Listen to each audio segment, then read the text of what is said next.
people that we have, it sort of fluctuates, but it's in the region of about 70 to 80, 70 से 80 के आसपास. ये number थोड़ा बहुत बदलेगा, लेकिन जो लोग मुझे ये कहते हैं कि 500, 1000 वगैरह, मुझे नहीं लगता है नंबर वहां तक पहुंचेगा. लेकिन फिलहाल 80 भी हैं तो बहुत है, 80 भी बहुत ज्यादा है. Providing relief to the families, because we have seen grieving families. Some of them had a mass burial yesterday. They're cremating 5 people, particularly in these villages which are remote. No, immediate relief has been distributed to as many of the homes that have been partially or totally damaged. If I'm not mistaken, about 36 lakhs that the DC had at his disposal has already been distributed. I've spoken to the Additional Chief Secretary in my office and instructed him to immediately release money from the Chief Minister's Relief Fund so that can be put at the disposal of the DC as well.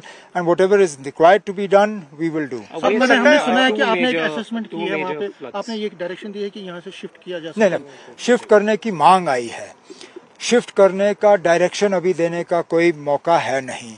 Shift करना है, नहीं करना है, किन हालात में करना है, कहाँ पे करना है, उसके लिए मुझे लगता है एक टीम ऑफ एक्सपर्ट्स आनी चाहिए. वो हमें बताएं. कहीं ऐसा ना हो कि हम उनको यहाँ से उठाएं और ऐसी जगह डालें जहाँ खतरा और होगा. क्या हम उनको आसपास में कोई ऐसी जगह दे सकते हैं जहां वो यहाँ रह पाएं लेकिन खतरा कम हो? इन सब चीजों पे हम गौर करेंगे. आपको लगता है ये छोटी छोटी यात्राएं जो है अमरनाथ और वैष्णो देवी जैसी बड़ी यात्राओं को छोड़कर इनको रेगुलेट करने की अब और जरूरत है, क्योंकि जिस तरह का टेरेन यहाँ है उसको देखते हुए? नहीं, टेरेन की बात नहीं, तादाद की बात है. यात्री, ये जो छोटी छोटी यात्रें हैं, इनमें पहले 100, 200, 300, 400 लोग आते थे. अब हजारों की तादाद में लोग आते हैं.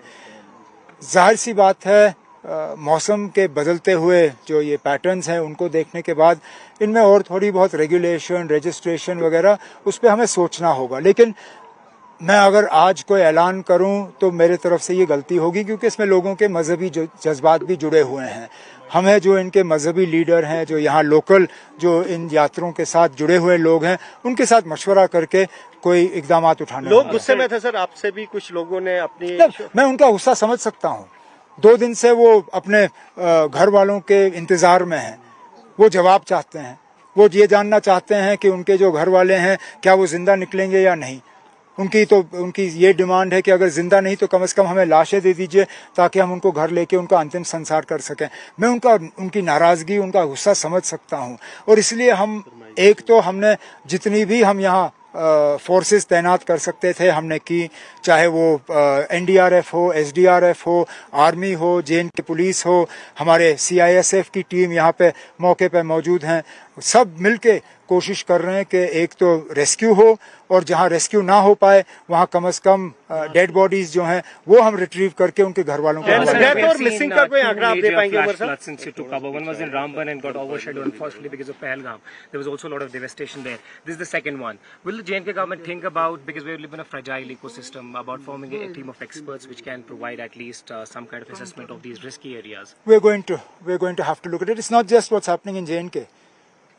Look at the scary videos that we saw from Uttarakhand.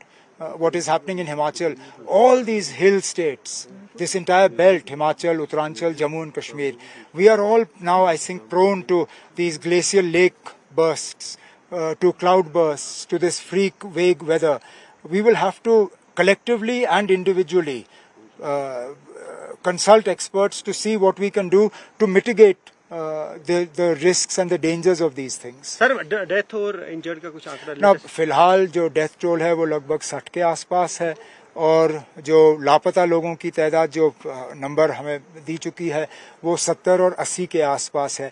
लेकिन जो लापता लोगों का जो आंकड़ा है इसमें बदलाव आता जाता रहेगा, क्योंकि कुछ लोग हमें मिल जाते हैं, वो या तो कहीं पे उनका मोबाइल कवरेज नहीं, या कहीं आधे रास्ते वो रुक गए थे हालात के वजह से. तो ये जो लापता लोगों का नंबर है इसको फाइनल नंबर मत ले लीजिए, इसमें बीच में चेंज आता रहेगा. कह रहे हैं कि वॉश आउट भी हुए, वो तो हुए होंगे, वो तो अब आप देखें ना, मौके से आप आए हैं सर, आपने देखा ना पानी का एक दीवार सा नीचे आया, इतने बड़े बड़े पत्थर आए हैं. ये जहाँ पे हम खड़े हैं ये तो झील था नहीं, ये दरिया है. इस दरिया को अब झील में तब्दील किया गया है इस क्लाउड बर्स्ट के वजह से. तो मुमकिन है कि कुछ लापता लोग जो हैं वो इस पानी में बह गए हैं। अब हमारी कोशिश है कि उनमें से जितने ज़्यादा को हम रिट्रीव कर पाएं ताकि उनको उनके घर वालों के हवाले हम कर सकें, ये हमारी कोशिश है।